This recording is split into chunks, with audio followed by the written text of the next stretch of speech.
Bueno, buenas tardes primero que nada. Muchas gracias al doctor Eduardo Marín por esta amable invitación, consideración a la Academia Nacional de Medicina. Y bueno, en los siguientes minutos me pidieron hablar cuál es el impacto de la enfermedad por hígado graso en los ingresos a lista de trasplante hepático. Y quiero empezar diciendo, esto es algo reciente, donde hay una nueva clasificación para hígado graso. Y el hígado graso es un espectro donde si ustedes ven de izquierda a derecha, del lado izquierdo es pacientes que tienen solo alteraciones metabólicas, aquellos pacientes que tienen combinación de alcohol y alteraciones metabólicas, aquellos que son puros de alcohol y algunas otras alteraciones.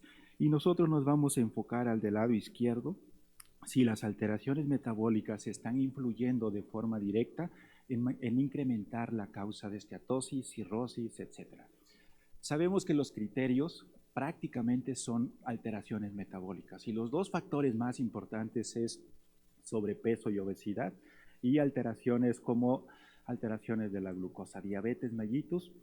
No es el objetivo de escribir, y pensando en que estas dos alteraciones están influyendo de forma directa, ¿cómo se está moviendo esto en el mundo? Y vean, quizá de los países con más alteraciones o con más problemas, sobre todo en sobrepeso y obesidad, es Estados Unidos. Y cuando comparamos los años, cómo se ha ido moviendo el sobrepeso y obesidad, o obesidad e incluso obesidad mórbida, si ustedes ven en los años en el 99-2000, la prevalencia de obesidad era 30% y en los últimos años, en el 2018, cómo ha aumentado a un 42%, es decir, ha aumentado un 50%. Y en obesidad mórbida o severa, un IMC más de 40, al inicio 4.7 y actualmente en los últimos años más del 9%, es decir, un incremento de más del 100%. Y esto, publicaciones más recientes, se sabe que después del 2030 la probabilidad de sobrepeso y obesidad va a ser en 1 de cada 2 personas. Pero ¿cómo estamos en México? Si esto es uno de los factores que más impacta, vean en los últimos, este es de acuerdo a las cifras del INEGI, del último registro, algo muy parecido. Y si vemos, comparamos entre hombres y mujeres, la probabilidad o el porcentaje de sobrepeso y obesidad va en un 76% para mujeres, 73% para hombres. Y cuando vemos el comportamiento de obesidad, vean, en el 2006, comparado contra el 2022, un incremento en mujeres del 20%. Y al otro lado vemos en hombres un incremento del 30%. Ahora, si este es uno de los problemas, ¿cómo se comporta y cómo ha ido creciendo el problema de esteatosis hepática? Y en este estudio es una revisión sistemática y metaanálisis de más de 92 estudios involucrados o incluidos y más de 9 millones de pacientes analizados. Y si ustedes, y compara el año 90 con los últimos años al 2019, y si ven, el 25% se ha ido a un 38%. Es decir, cada vez el problema es mucho más frecuente, va en ascenso. Por lo tanto, la incidencia global de casos de hígado graso en el mundo van, o en esta revisión sistemática, van 49 casos por cada 1000 personas año. Es decir, un aumento hasta de un 58%. Y cuando los dividimos por regiones en el mundo, vean cómo, solo quiero llamar su atención a Latinoamérica. Y vean que casi el 50% de la población tiene algún grado de esteatosis. Y en México, ¿qué hay publicado? Hay 2 trabajos donde analiza la prevalencia. El primero, del lado izquierdo, el 31%, fue en población muy seleccionada. En población general, de 3,000 pacientes, se vio que el 52% tenía esteatosis hepática. Y esto ha hecho que el problema cada vez vaya incrementándose conforme se va moviendo el problema de obesidad también en el mundo. Ahora, el segundo punto, decíamos que diabetes es un factor de riesgo también para el desarrollo. Y cuando vemos ustedes en esta revisión sistemática de 80 estudios, cerca de 50,000 pacientes, vean la prevalencia 55.5%. Y quiero llamar su atención hacia Latinoamérica. Vean que la prevalencia va de un 56% y los intervalos, dependiendo de la región, va hasta un 77% de hígado graso. Este es un estudio bastante bueno que describe por subtipo de población. Se evaluó cómo era la prevalencia de hígado graso determinado por elastografía por resonancia y el criterio fue que fuera más de 5%.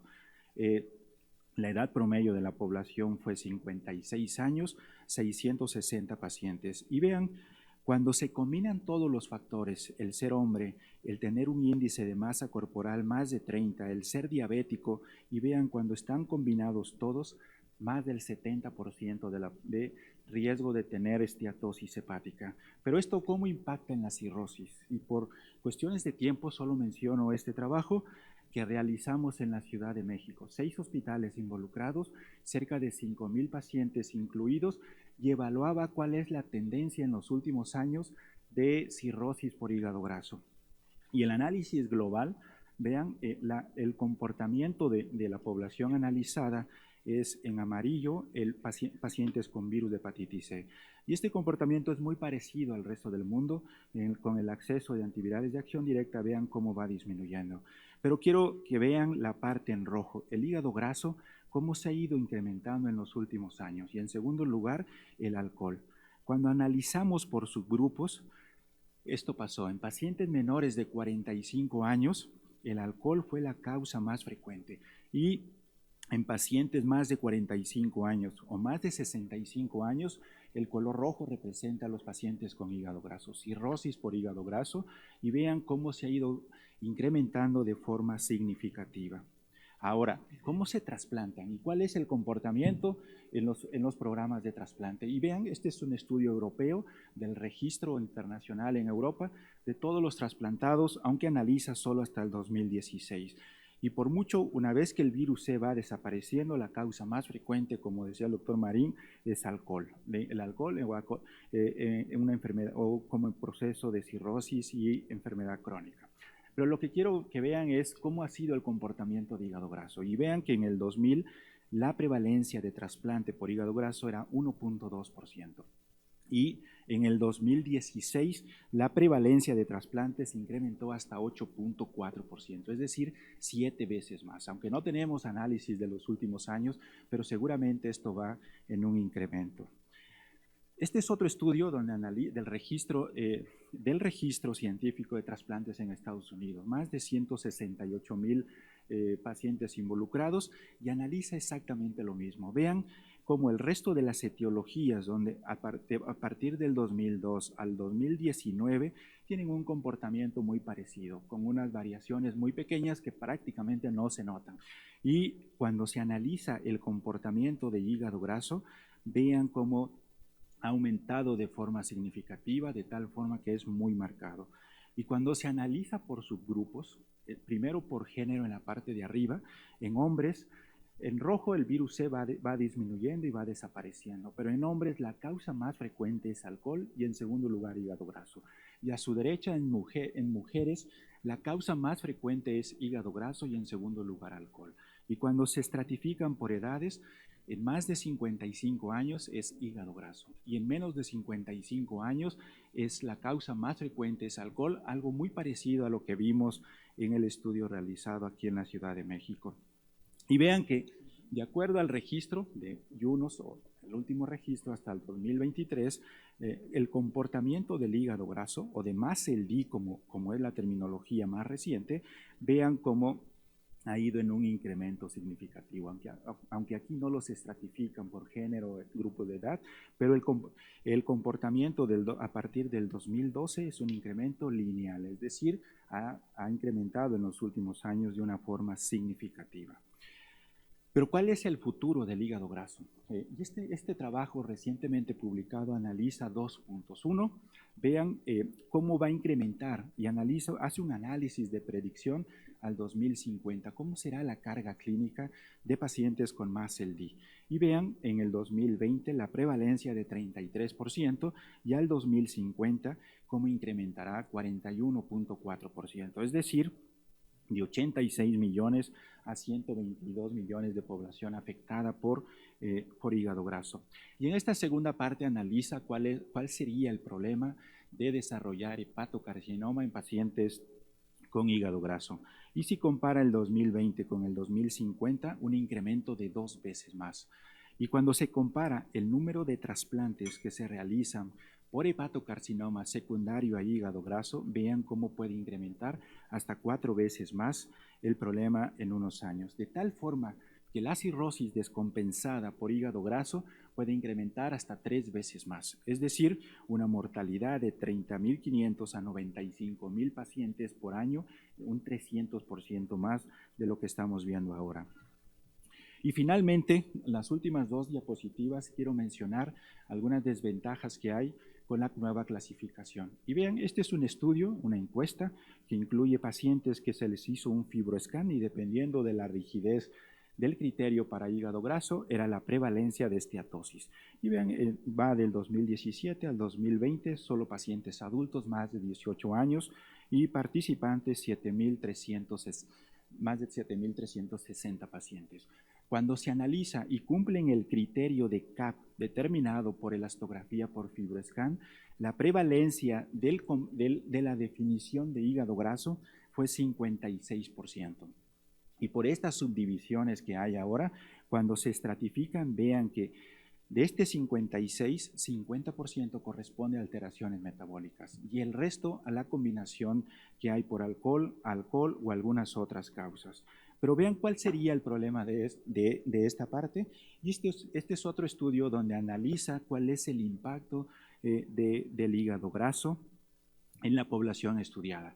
Y vean, lo que pasa es que si uno analiza de forma global, la prevalencia de todos los pacientes o de la enfermedad por hígado graso, el 90% representa mast cell o esteatosis por alteraciones metabólicas y menos del 10% las otras alteraciones.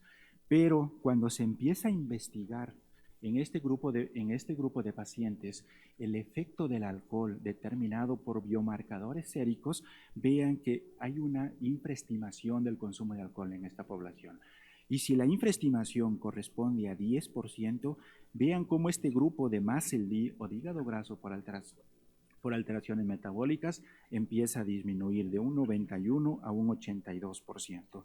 Y cuando la infraestimación es del 25%, vean cómo empieza a disminuir a un 68%, y cuando la infraestimación es de un 55% y son cohortes diferentes, incluso determinando alcohol en el cabello, vean cómo el grupo de metal D, es decir, no hay un problema fuerte de alcohol, no hay un problema fuerte de alteraciones metabólicas, pero la combinación de estos dos factores incrementa de forma significativa comparada contra el análisis inicial.